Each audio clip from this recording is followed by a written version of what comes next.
Hello fellow Silver Saints, I hope you're all doing well. My name is Ashley and this is the Library of a Silver Saint where we talk all things books. Oh, and also hello from a very, very sleepy Ernie. I hope you're all doing well. Welcome to episode 2 of my weekly reading wrap up. Oh, here we go. Hello. You can't get too close because you've got muddy paws today. We've just been through a hike through the woods this morning and he got so muddy, it's disgusting. And he's trodden like muddy paw prints all the way through the house. Look at that sleepy face. Butter wouldn't melt. Oh my gosh, you're so tired. Anyway, I hope you're all doing well. I hope you've all had a lovely week. As I say, welcome to episode 2 of my weekly reading wrap up, where I go through, all of my sort of weekly reading updates. Oh, there's drool on the bottom of his mouth. Oh dear. It's, here we are. Chaos with Ashley and Ernie. This is the best energy for the weekend, I feel.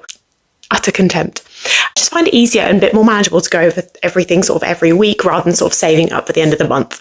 So first update I have to go through is I completed my reread of Empire of the Damned, which is book 2 in the Empire of the Vampire series by J. Kristoff. I have been doing this on Discord with loads of other people who are either rereading it or reading it for the first time. Do you mind? In preparation for the release of Empire of the Dawn next month in November, which is so exciting. Excuse me. And I finished the audio of this earlier this week. Now, similarly with Empire of the Vampire, when I reread that, I didn't realise just how much I'd actually forgotten of this. I don't want to give away anything about the actual plot or the story in this, because obviously there's a lot of potential for spoilers here. But obviously this is book 2. We're still following Gabe and his story as he is sort of telling his story as the last Silver Saint of Saint Michon, currently in prison, being questioned about all of his antics in the sort of days of Day's death and everything that's going on in the world of Eladean, fighting the Cold Bloods and everything like that, and the quest to find the Holy Grail. This was just fantastic. So I read it physically the first time I read it. The second time round I did it on audio, because I did book 1 via audio as well when I was doing my reread, and I really enjoyed the reread on audio. I thought the audio was really great. I think the voice actors did a really great job. I just thought it was brilliant. It was really entertaining, and it still held all of those emotions that I had when I was reading book 1, and some of them were even more powerful, I feel, in book 2. On reread, it sort of hit almost harder. It was just absolutely phenomenal. So yes, I mean, also my brain was kind of working at 100 miles per hour because we still have so many theories, and I think that's one of my favourite things about this series is that there are so many strands of we don't quite know where it's going to go in book 3, so there's all of these different theories, and I've been speaking to a lot of other people who've been reading this for the first time, and they're sort of sharing their theories of what they think is going to happen, everything like that. So it's been really great fun. And I think a few of us on the Discord all commented about how we were listening or reading some of the scenes in it, because J. Kristoff has a little bit of a thing for adding some spice into his books. And the spice in these books is, it's beautiful. It's absolutely beautiful. But I was listening to it sometimes whilst in the gym or on a walk, and I kind of had to cover up how flushed I was. It was quite handy listening to it in the gym actually, because I already looked red and blotchy and flushed, so it was fine. But it was so funny, I was sort of giggling to myself listening to those scenes. It was just great. It was so much fun, an incredible reread, and it's just got me so much more excited for book 3. And just going through all the illustrations again, I won't show them because of potential spoilers, but this was amazing. So that was my first book that I've completed this week, was my Empire of the Damned reread. I then also did another reread on audio. So I have been wanting to reread the first trilogy of Red Rising, the sort of first initial part of the Red Rising series by Pierce Brown, in preparation for the sort of second era, which is Iron Gold, Dark Age, Lightbringer, and then the new book that will be coming out eventually, which is going to be Red God. And even though I only finished reading the first 3 books at the beginning of this year, early in 2025, in January, I still wanted to go back and reread the series in preparation. So I'm going back and doing all 3 by graphic audio. The first time I read Red Rising, I did this one physically, and then did Golden Sun and Morning Star, books 2 and 3, via graphic audio, and really, really enjoyed them. And if you have been on my channel for a little while, you will know that my thoughts on Red Rising book 1 specifically are very mixed. Now, there seems to be quite frequently 2 camps for this. Either people adored Red Rising and actually didn't like Golden Sun and Morning Star so much afterwards, or they didn't really like Red Rising, but then did love Golden Sun and Morning Star when they went on to read those. I'm definitely more in the camp of, I struggled with book one. I won't say I didn't like it very much. I had a lot of issues with it. There were quite a lot of issues with book one that I struggled with. I've spoken about a few of these issues before. One of my issues was, at the time, I'd been doing a reread of The Hunger Games by Suzanne Collins, and I'd read a few other books that involve trials and games. This book involves trials and games. This is described as Hunger Games in space, specifically book one. For me, at the time, after just rereading The Hunger Games, it felt a little bit too similar. So many aspects of the Hunger Games are in this book, and so many of the themes and the way it's done are in here. And I found it just a bit too similar. Though the themes it's discussing are really good themes to talk about, I just didn't feel like it discussed those themes in any newer way than the Hunger Games did. I did also have a few other issues as well. I found Darrow to be a very unlikable character in this, which isn't necessarily a bad thing, because I think it then shows growth in books 2 and 3, which I really got. Upon reading this for the second time on graphic audio, I really enjoyed it because the graphic audios are incredible. And it was really good, very entertaining.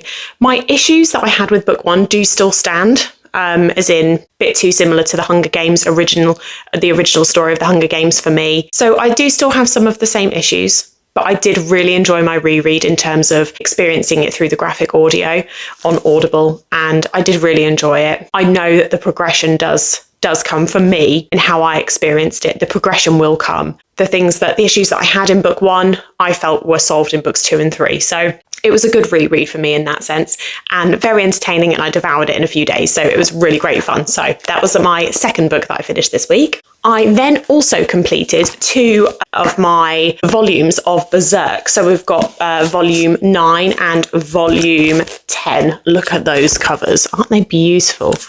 Got guts on the front. Oh, love him. So I completed 9 and 10. Now, as you guys know, I have been absolutely devouring this series. I love it.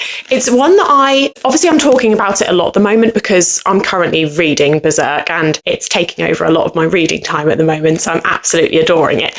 I am hesitant to talk about it, as in terms of, I'm happy to talk about it, but I'm not happy to necessarily recommend it to people.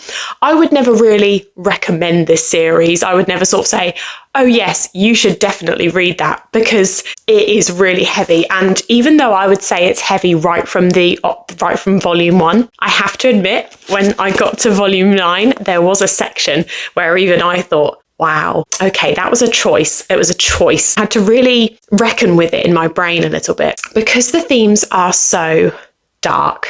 I was talking to somebody else about this, about how, because it is a graphic novel and it is obviously the actions and the experiences are in art form, it's obviously a lot more explicit. So I think in that sense, it could make the content maybe a bit more difficult to digest because you can actually see it and therefore it hits harder. So I think that could be part of it.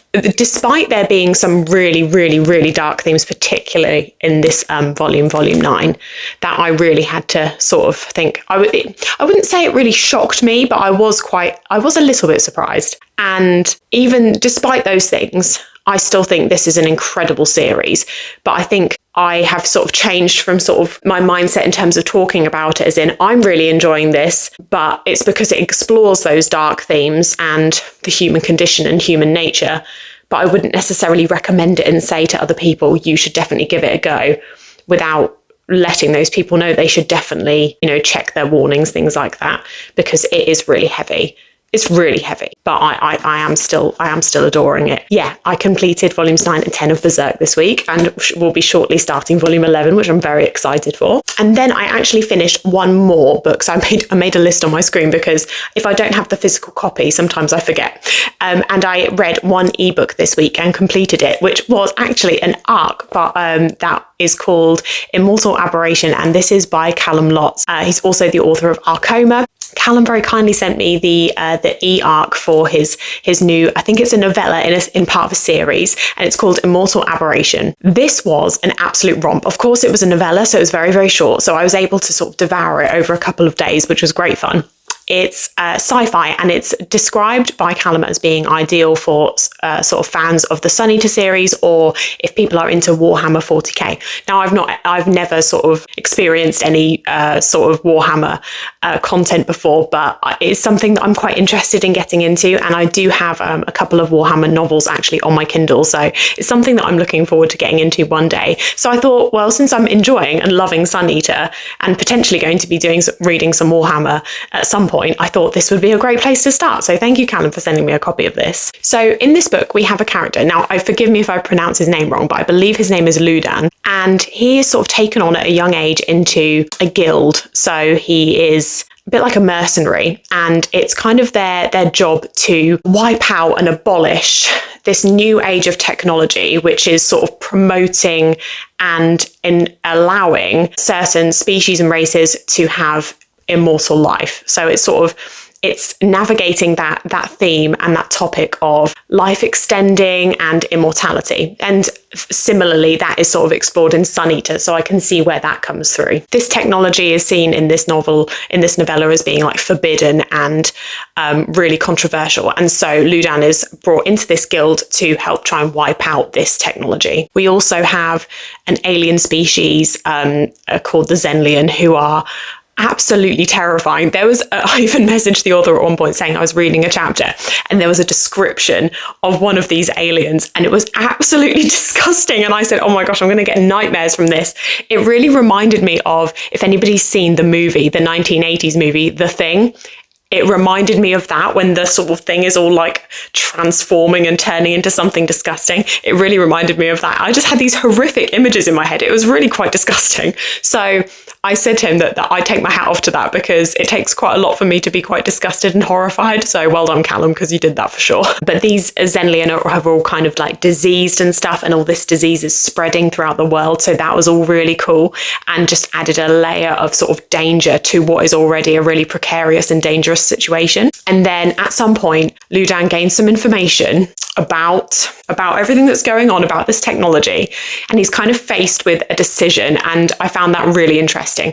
And because it's a novella, obviously there's only so much sort of information that can go in, but as a novella I thought that it was a really great introduction to this world, and it sort of started generating all of those questions about immortality and extending life and the morality of that. And Ludan being put into this position where he has to make a choice was a really good way to set up the story, and I would be so curious to read more from this world. So I'm really excited for Callum's future releases of books in this world. This was great fun.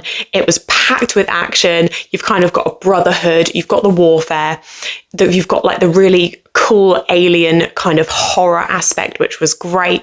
It was really sort of bloody and gory, and it was absolutely brutal and just an absolute romp. So it was really action-packed, and I highly recommend it if you are into those. And if you're into anything that I've just described, I would highly recommend this. Okay, moving on to books that I'm still in the middle of / currently reading. So the first book that I'm still currently reading is The Fellowship of the Ring by J.R.R. Tolkien. I am doing this both physically and on audio. I'm using BookBeat because I got some free hours. Thank you, Abby, Books and Three Cats, for sending me a link, because then I got some free hours to listen on BookBeat. So I've been listening to this. So I've been listening to the audio, which is narrated by Andy Serkis, which is absolutely incredible. I think I've made my way up to I'm in part 2 now, part 2, chapter 1. If you are familiar with the story, I'm now at the part where Frodo is with Elrond, which is, for me, it's just, as someone who's always loved the films, any sort of bits that are like a little bit familiar are really, really fun to experience, because I'm listening to it or reading it physically and thinking, oh, I know where they are, I know what's happening, I might know what's going to happen next. But then there are other aspects which of course aren't in the films, and so they're all new for me.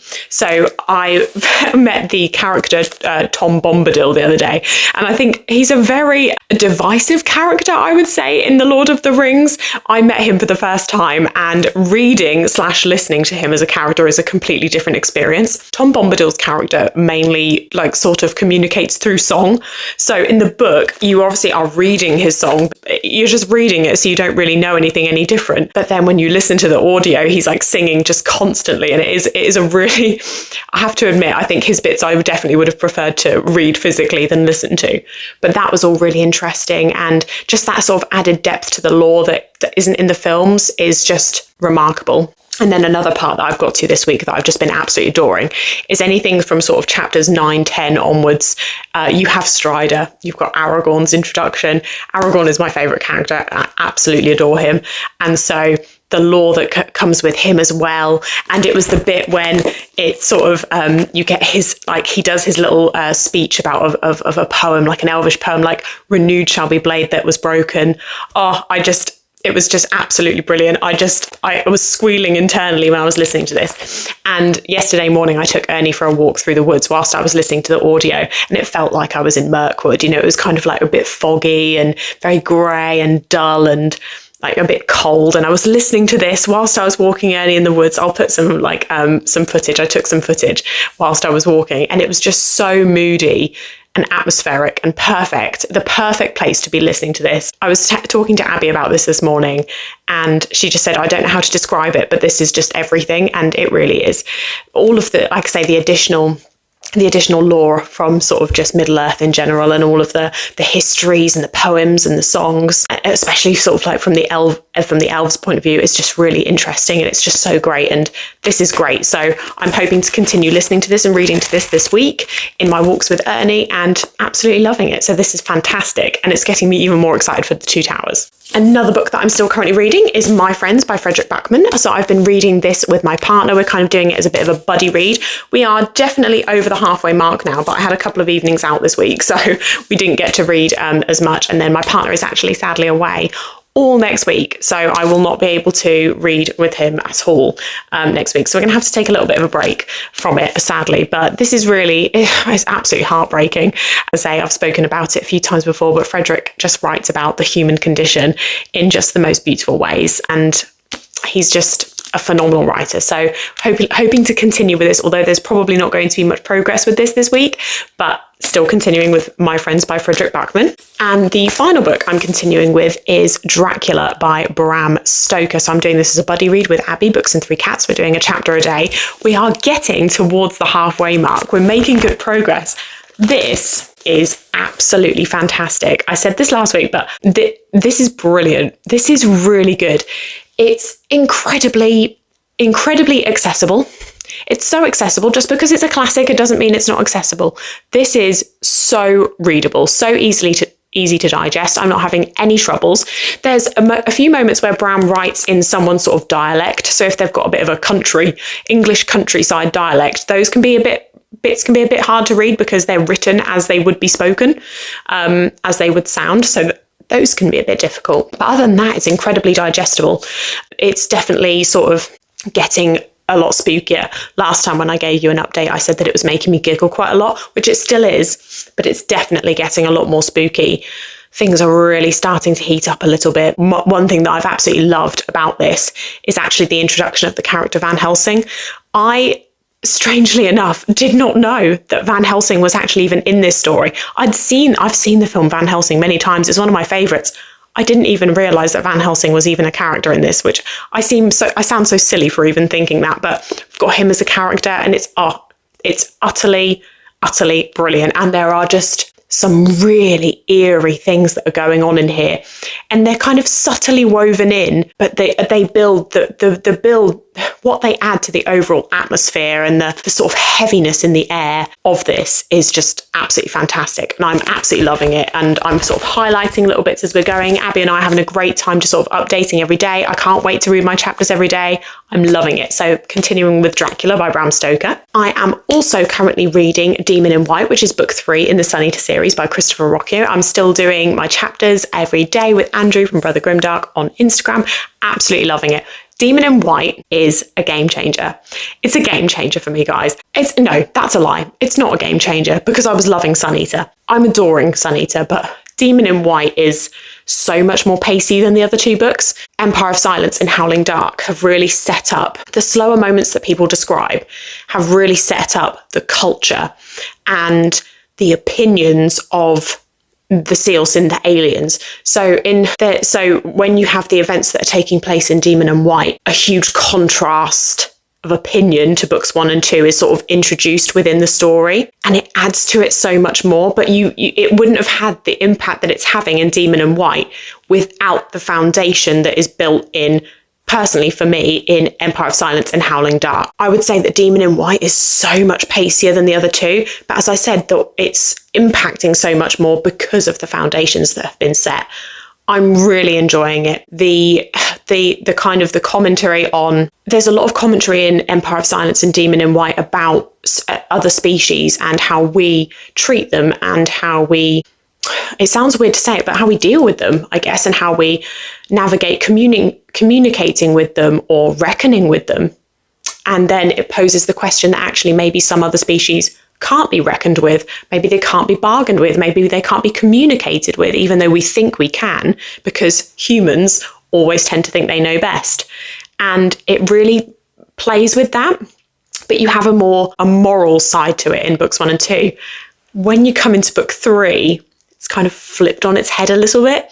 And like I said, I just find that so interesting.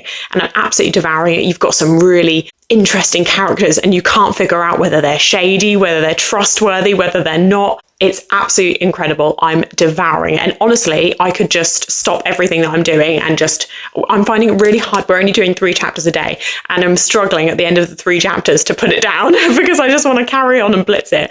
It's so good. I'm loving it. Demon in White is chef's kiss. It's absolutely spectacular. And then my final book that I'm currently reading is, I'm also very luckily been given an e-arc through NetGalley for Slow Gods by Claire North.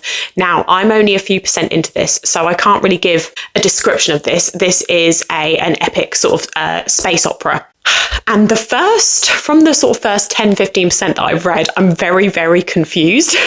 And I think I've gained that quite a lot of other people are also in this position for people who have read it. From my understanding of it, is our main character, the POV that we're reading, this character is kind of immortal. They have passed away and they come back. And I think the idea is that they keep doing that. They're kind of like, they regenerate all the time. And from my understanding of what I'm reading, we're out in space, but the world or the universe as we know it, or some aspects of the universe, some planets, some areas are being threatened by a phenomenon that is going to destroy everything or a lot of things. And so there's a lot of politics in this, where different sort of planets are considering how they are going to deal with this, how they're going to deal with these disasters, what they're going to do with their population, how are they going to keep their population safe, where are they going to take them, how are they going to move them, how are they going to survive. And then you've got it all being told through this main POV, who kind of reads as someone who is clearly not a human, but is made to have some aspects of humanity within them. And they ask a lot of questions and they think about the world in a very interesting way. And so you've got a lot of commentary on sort of society, politics. There's also a lot of commentary on sort of gender and things like that in this, which is really interesting. And how people live their lives and how people make choices on what is the best way to live their lives and just the human condition, what it means to be human. So it's really interesting. I'm only, like I say, sort of 15% in or so. So I'm really not very far in at all. So I'm really excited to give you more of an update next week. But so far, I'm really enjoying it. And I think it's, like I say, it's a very good discussion around so many different themes. And it asks a lot of questions. And I've highlighted so many bits. Abby, Books and 3 Cats, really kindly recommended it to me. She's currently reading it as well and has found the same. So I'm really excited to give some updates on this. And my final reading update is that I think I should be starting book 1 in the Tawny Man trilogy, which is Fool's Errand. I should be starting that tomorrow as a buddy read with V, which is Books and Cocktails After Hours on Instagram, and Abby, Books and 3 Cats. We should be starting Fool's Errand. So carrying on with the Realm of the Elderlings starting tomorrow. I'm so nervous. I'm so excited. My heart might break, maybe. I think it might break. So in terms of my gaming, I've still been playing on my PlayStation. I've still been carrying on with God of War Ragnarok. I'm loving it. I'm loving it. I'm making more time for it again. And I've just missed it. I've missed it so much. And it's been really nice to go back into a replay of a game that I love. I absolutely adore Ragnarok. I love God of War so much. And I'm really looking forward to starting a new game afterwards, but just getting back with Kratos and Atreus and Brock and Sindri is so much fun. Also, as a little update, this week, Abby and I very excitedly should be filming another episode of the Overdramatic Book Fanatic. So we should be filming another sort of discussion video. And this week we will be discussing the Gale Song trilogy by Shauna Lawless, which starts with The Children of Gods and Fighting Men. Abby and I are meeting on Tuesday evening to discuss the entire trilogy. So if you are interested and you would like to watch that, that would be great. We would be so grateful. We're going to try and keep the first sort of 20 or so minutes to maybe half an hour sort of spoiler free, and then we'll go into spoilers. But yeah, really excited, really looking forward to be chatting about the Gale Song trilogy, one of my favourite series from this year by Shauna Lawless, with Abby on Tuesday. So if you want to, if you're a fan of the Gale Song trilogy, or want to start and just might listen to the non-spoiler bit, that would be really great. We would love that. I'm really looking forward to that. And yeah, that's all of my updates. So that's everything. That's all my updates from the Library of a Silversaint this week. Please let me know in the comments below if you have any updates, any reading updates, what you've been doing this week, what you've finished, what you've started, anything. I would love to know. If you like this video, please do give it a like. And if you'd like to become a firm member and join the Library of a Silversaint, I would love to have you. Please hit that subscribe button. And yeah, I'll see you all in another video. Bye.